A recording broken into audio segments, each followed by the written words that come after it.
The Communist Party of China will hold its once in 5 years National Congress on Sunday, where President of the world's second largest economy, Xi Jinping, is expected to secure his unprecedented third 5-year term as the head of the government, party and military.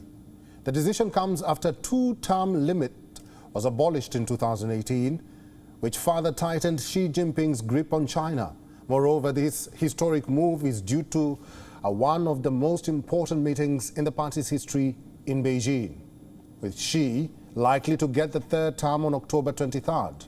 Xi Jinping, who is also referred to as paramount or supreme leader, currently holds 3 top positions in the country. As president, he is China's head of state. As chairman of China's Central Military Commission, he commands the country's armed forces. And finally, as general secretary, he is the chief of China's Communist Party.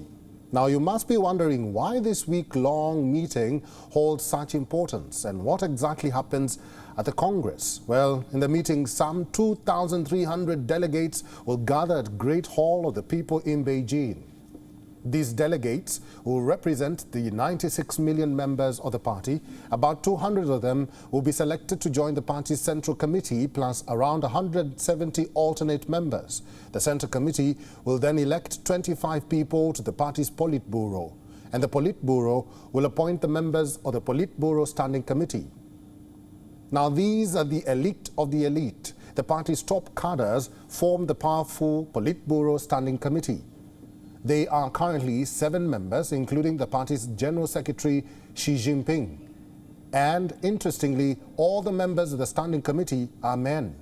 China's top leadership team, which is yet to be unveiled at the Congress, will set a huge range of policies. Any hint of China's future direction will be followed closely around the world, particularly on the key challenges like economy, political, diplomatic, and environmental issues. The country's economy has boomed in recent decades, but currently it faces serious disruption from COVID lockdowns, rising prices, and a major property crisis. The growing fears of a global recession triggered by the war in Ukraine have also damaged the confidence within the country. Moreover, the economic growth under Xi Jinping's leadership is lower as compared to previous presidents Jiang Zemin and Hu Jintao. So any bad economic performance in the next 5 years could spell serious political trouble for the president. And to ensure that this does not happen, the Congress will set the stage for a shake-up of key economic roles, including central bank governor and the premier. While one of the reasons behind the slump in the economy is due to China staying on with its stringent zero-COVID policy, it is one of the landmark policies of Xi Jinping to control the outbreak of the virus. Moreover, as much of the world is returning back to normalcy as they learn to live with the virus, China's authorities, on the other hand, have intensified their efforts to contain outbreaks with strict lockdowns, mass testing, and lengthy quarantines.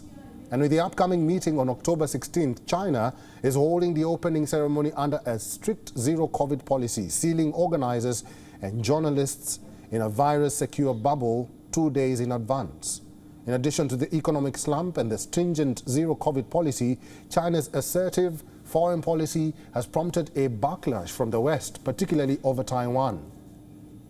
In August, the visit by the Speaker of the House of U.S. Representatives, Nancy Pelosi, prompted China to launch military exercises, including live missile firing around the island, which was condemned by many leaders from the West.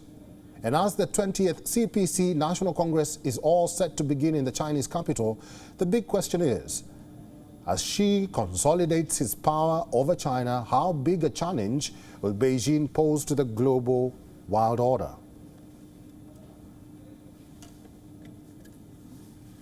And for more on this, we are now being joined live by Colonel David B. Desroches, who is a professor at Near East South Asia Center for Strategic Studies from San Diego, California.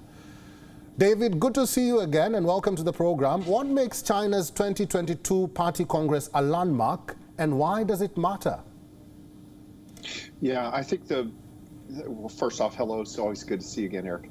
I think the major thing here is that China is moving into Xi Jinping's private reserve. When he is confirmed for a third term, which is unprecedented since the days of Mao, China will go from being a somewhat consensus-driven communist authoritarian state into a state that will basically be a dictatorship. And that has some security concerns. It has some economic concerns. The biggest issue, I think, is that most of the rest of the world has abandoned the idea that economic integration will result in a peaceful China that will behave more like Germany or France, and has come to realize that China's economic rise has fueled an authoritarian system that really people now think is perhaps too big for global stability. David, at home, Xi's government appears this year to have eased off its push against the, disorderly expansion of capital, which aimed in part to facilitate common prosperity or a more even distribution of wealth, but had the effect of scaring off foreign investors. Do you think this will be highlighted, and what will be the biggest priorities for the Congress? Yeah, the Chinese economy is a matter of much debate. Whether it's a sustainable economy or whether it's a bubble economy. And one of the biggest concerns is, of course, property. So we've seen the bankruptcy of Evergrande and I forget the name, but a state-backed up property firm. The Chinese investment model, which is where you pay in advance for your apartment before it is built, and then, of course, the firms go bankrupt, so people are left without they're out their money and they don't have an apartment. That's something that has the potential to undermine the political consensus of the system. And there have been protests about these, real estate firms, which of course also raise issues of corruption and government stability. And they call the entire Chinese banking system into question. So these are major concerns that Xi is going to have to deal with before he can focus outward.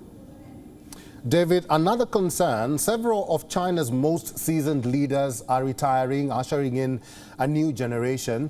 Will any of them be put forward as Xi Jinping's successor, or will his supporters fill the top circle, making him even less vulnerable? I think that he will not announce a successor. I think it's too early for that. I think he has unfinished business. I think that he needs to consolidate his rule first. And only when he feels that it's time for him to leave the stage will he name a successor. Once you name a successor, you've basically handicapped yourself.